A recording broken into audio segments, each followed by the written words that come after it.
Top quality और consistent performance के लिए सिर्फ सिल्वर पंप नाम याद रखना।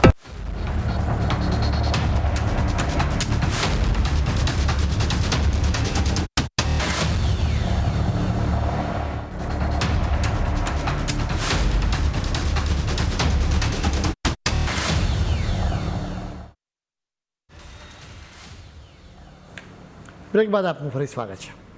અત્યારે નાની ઉંમરના બાળકોને મોબાઈલની લત લાગી ગઈ હોય છે. તેઓ એમાં એટલા ડૂબેલા રહે છે કે ખરી દુનિયાથી તેઓ ડિસ્કનેક્ટ થઈ જાય છે. આ માત્ર એક આદત નથી, બલકે એક સાયલન્ટ ક્રાઇસિસ છે જે આખી પેઢીને બરબાદ કરી રહી છે. કર્ણાટક સરકાર હવે એક એવો ક્રાંતિકારી નિર્ણય લેવા જઈ રહી છે જે આવનારા સમયમાં આખા દેશમાં એક નવી શરૂઆત બની શકે. આ રાજ્યમાં 16 વર્ષથી ઓછી ઉંમરના વિદ્યાર્થીઓ માટે મોબાઈલ ફોનના ઉપયોગ પર નિયંત્રણો મુકાઈ શકે છે. આ રાજ્યના મુખ્યમંત્રી સિદ્ધાર્થ મૈયાએ એક મિટિંગમાં આ વાત કહી.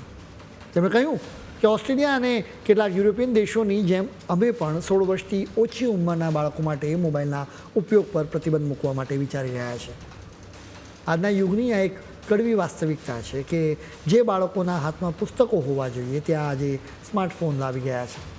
સવાર પડતાની સાથે બાળક જાગે એટલે સીધો મોબાઈલ શોધે છે અને પછી શરૂ થાય છે રીલ્સ અને શોર્ટ્સનું કદી ન ખૂટતું આખું ચક્ર. આ ચસ્કો એવો છે કે જેમાં પડ્યા પછી બાળકને દુનિયાનું ભાન જ નથી રહેતું. એક પછી એક રીલ્સ સ્ક્રોલ કરવાને લીધે તેનામાં એકાગ્રતા રહેતી નથી. આવા બાળકોનો સ્વભાવ ચીડિયો બની જાય છે અને આક્રમક પણ થઈ જાય છે. આ માત્ર આંખો બગડવાની પણ વાત નથી, પરંતુ આખું ભવિષ્ય બગડવાનો ખતરો પણ રહેલો છે. સૌથી મોટો ડર તો એ છે કે આ જ ડિજિટલ દુનિયાના રસ્તે સગીર બાળકો નશાના સોદાગરો અને અશ્લીલ સામગ્રીના સંપર્કમાં સીધી રીતે આવે છે. જે ઉંમરે તેમને સંસ્કાર અને શિક્ષણની જરૂરત છે તે ઉંમરે તેઓ સાયબર બુલિંગ અને ફેક ન્યૂઝનો પણ શિકાર બની રહ્યા છે. એટલે જ કર્ણાટક સરકાર હવે ગંભીરતાથી વિચારી રહી છે કે શું સ્માર્ટફોને બાળકોને સોશિયલ મીડિયાના ગુલામ બનાવી દીધા છે. હવે વિચાર એવો છે કે 16 વર્ષથી ઓછી ઉંમરના વિદ્યાર્થીઓ માટે સ્માર્ટફોન અને સોશિયલ મીડિયા પર કડક નિયમો લાદવામાં આવે. એવા રસ્તા શોધી રહી છે સરકાર કે જે શાળાઓ અને શિક્ષણ સંસ્થાઓમાં આનો અમલ કેવી રીતે કરી શકાય એનો વિચાર કરો. જો ભણવા માટે ટેકનોલોજી અનિવાર્ય હોય તો તેની મર્યાદા કેટલી રાખવી અને જોખમી કન્ટેન્ટથી બાળકને કેવી રીતે દૂર રાખવા.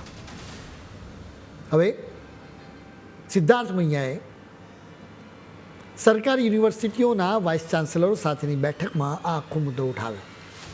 તેમણે આ મામલે વાઇસ ચાન્સેલર્સને અભિપ્રાય માંગ્યો છે કે તમામ શિક્ષણ સંસ્થાઓમાં આવા નિયંત્રણનો કેવી રીતે અમલ કરી શકાય. માત્ર નિયમ બનાવીને કામ ન ચાલે, પ્રેક્ટિકલી એનો અમલ પણ થવો જોઈએ. રસપ્રદ વાત એ છે કે માત્ર કર્ણાટક જ નહીં પરંતુ આંધ્રપ્રદેશની સરકાર પણ બાળકો સોશિયલ મીડિયાનો વધુ ઉપયોગ ન કરે એના માટે કડક નિયંત્રણો મૂકવા વિચાર કરી રહી છે. આ રાજ્યની સરકારે આ મામલે મંત્રીઓની એક હાઈ લેવલ ટીમ બનાવી દીધી છે. જે રીતે સગીર વયના બાળકોને આપણે રસ્તા પર ગાડી ચલાવવા નથી આપતા કારણ કે તે જોખમી છે, બરાબર તેવી જ રીતે હવે સરકારો પણ સ્વીકારી રહી છે કે 16 વર્ષથી ઓછી ઉંમરે અનલિમિટેડ ઇન્ટરનેટ અને સ્માર્ટફોન આપવો એ પણ એક મોટું સામાજિક જોખમ જ છે. આ વર્ષની શરૂઆતમાં જ ગોવામાંથી પણ લગભગ આ પ્રકારના સમાચાર આવ્યા હતા. ગોવા પણ બાળકો માટે સોશિયલ મીડિયાના ઉપયોગ પર પ્રતિબંધ મૂકવા માટે વિચારી રહ્યું છે. ગોવાની સરકારને પણ ઓસ્ટ્રેલિયા પાસેથી જ એના માટે પ્રેરણા મળી. હવે અહીં બે સૌથી મોટા સવાલ છે.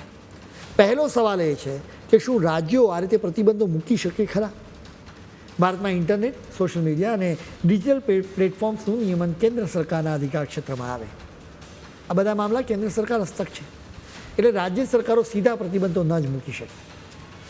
રાજ્ય સરકારો શાળા કે કોલેજોમાં મોબાઈલના ઉપયોગને લઈને નિયમો જરૂર બનાવી શકે. બીજો સવાલ એ છે કે પ્રતિબંધનો અમલ પ્રેક્ટિકલી શક્ય છે કે નહીં. સોશિયલ મીડિયા પ્લેટફોર્મ્સ પર ઉંમરનું વેરિફિકેશન કરવું મુશ્કેલ છે. બાળકો ખોટી ઉંમર દાખલ કરી શકે છે. સોશિયલ મીડિયાના ગેરલાભ અને જોખમો અનેક ઘણા છે. આવા જોખમોથી બાળકોને બચાવવા માટે બધાએ સાથે મળીને કામ કરવું પડશે. માતા પિતા અને શિક્ષકો, ટેકનોલોજીના જાણકારો અને સરકારી અધિકારીઓએ એક સાથે એક મંચ પર આવવું પડશે. આ આખા ભારતની લડાઈ છે. આપણા બાળકોને બચાવવા માટેની આ આખી લડાઈ છે. આ માત્ર સરકારનો એકમાત્ર મુદ્દો નથી કે નથી ટેકનોલોજી કંપનીઓનો. પોતાના સંતાનનું ઉજ્જવળ ભવિષ્ય ઈચ્છતા દરેક માતા પિતાની આ એક લડાઈ છે. આપણા બાળકોની વાત છે એટલે આ મુદ્દે સમાધાન નહીં ચાલે. આ લડાઈ આપણે સાથે મળીને જ જીતવી પડશે. ખેર, આજના ફૂલ સ્ટોપમાં જ આટલું. નવા મુદ્દાઓ સાથે ફરી મળીશું. ત્યાં સુધી મને જ આપશો. નમસ્કાર.